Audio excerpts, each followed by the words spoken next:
আসসালামু আলাইকুম। Medicine information BD চ্যানেলের পক্ষ থেকে সবাইকে স্বাগতম।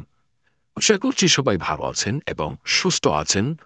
প্রতিদিনের মতো আজকের এই ভিডিওতে আমরা যে মেডিসিনটি নিয়ে আলোচনা করব তার নাম হচ্ছে ডেক্সোটিক্স ট্যাবলেট। আজকে আমরা এই ডেক্সোটিক্স ট্যাবলেটটি ব্যবহার আবার নিয়ম ও প্রতিক্রিয়া এর উদাম সম্পর্কে বিস্তারিত আলোচনা করব, তাই ভিডিওটি না টেনে সম্পূর্ণ দেখার অনুরোধ করছি। এবং এই ভিডিওটি দেখে যদি আপনি উপকৃত হন তাহলে অবশ্যই আমাদের চ্যানেলটি সাবস্ক্রাইব করবেন। মূলত এই ডেক্সোটিক্স এই ওষুধটি প্রস্তুত করে থাকে ইনসেপ্টা ফার্মাসিউটিক্যালস এবং এই ওষুধটির মূল উপাদান হচ্ছে ডেক্সট্রোমেথোরফান। মূলত এর কাজ হচ্ছে যাদের সাধারণত শুষ্ক ও উৎপাদনশীল কাশির জন্য ব্যবহৃত হয়ে থাকে। যাদের শুষ্ক কাশি রয়েছে কিংবা কাশি হয় আবার হয় না এরকমই ভাব থাকে। এছাড়াও একটি মস্তিষ্ক পফ ডেফসেক্সকে দমন করে কাজ করলে যে সমস্ত ব্যক্তিরা অতিরিক্ত ধূমপানের কারণে বা অ্যালার্জিক সমস্যাজনিত কারণে আসি বা এই নিয়মের জন্য এই ওষুধ খুব ভালো কাজ করে থাকে। পাশাপাশি যাদের অ্যাসিড ধারণা থেকে সাময়িক টান প্রদান করে এটি বুকে বা ফলদায় পাশির জন্য অতটা কার্যকর না হতে পারে, যেখানে রোগ প্রাশয়িক স্লিম বা আলগা করতে বের করে দেওয়া হয়। অর্থাৎ সর্বোপরি বলতে গিয়ে এই মেডিসিনটি নিরাময়ের ক্ষেত্রে খুব সরে যাবেন।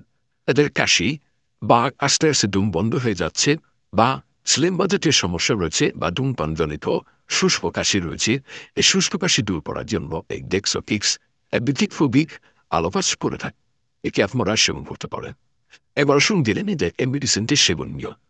মূলত প্রতি 4 থেকে 12 ঘন্টা পর পর একটি করে ট্যাবলেট আপনি সেবন করতে পারবেন, বা আপনি সকালে একটি এবং বিকালে বা রাত্রে একটি পরিবর্ষত আপনি সেবন করতে পারেন। মূলত এই হচ্ছে ওষুধের সেবনের নিয়ম। এবার আসুন জেনে নেওয়া যাক এই মেডিসিনটি পার্শ্ব প্রতিক্রিয়া। মূলত এই ডেক্সোটিক্স ওষুধটি উল্লেখযোগ্য তেমন কোনো পার্শ্ব প্রতিক্রিয়া নেই, তবে তাদের বই ভাব বা মাথা ঘোরা বা দুর্বল ভাব বা অবসাদগ্রস্ত ভাবটি অত্যাধিক পরিমাণে দেখা দিতে পায়, সেই ক্ষেত্রে চিকিৎসকের পরামর্শ গ্রহণ করবে।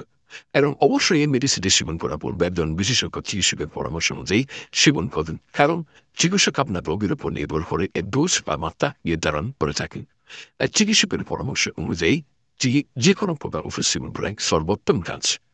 এবার জেনে নেওয়া যায় গর্ভবতী মায়েদের সেটি। মূলত একজন গর্ভবতী মা এবং স্তনদানকালীর সময় তারা একজন চিকিৎসকের পরামর্শ ছাড়া এই ওষুধটি সেবন করা থেকে বিরত থাকতে হবে, অর্থাৎ তাদের সেবন করা যাবে না চিকিৎসকের পরামর্শ ছাড়া।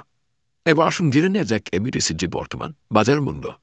ডেক্সোটেক্স প্রতি ট্যাবলেটের মূল্য হচ্ছে 10 টাকা। আপনার নিকটস্থ ফার্মেসিতে আশা করছি পেয়ে যাবেন, এবং এটি অবশ্যই 12 বছর বয়স বেশি তাদের তারা এই ওষুধটি সেবন করবেন। শিশুদের না গেলে বাহিরে রাখবেন এই ওষুধকে। এই ওষুধ নিয়ে কোনো প্রশ্ন থাকলে ভিডিওর কমেন্ট বক্সে কমেন্ট করতে পারেন।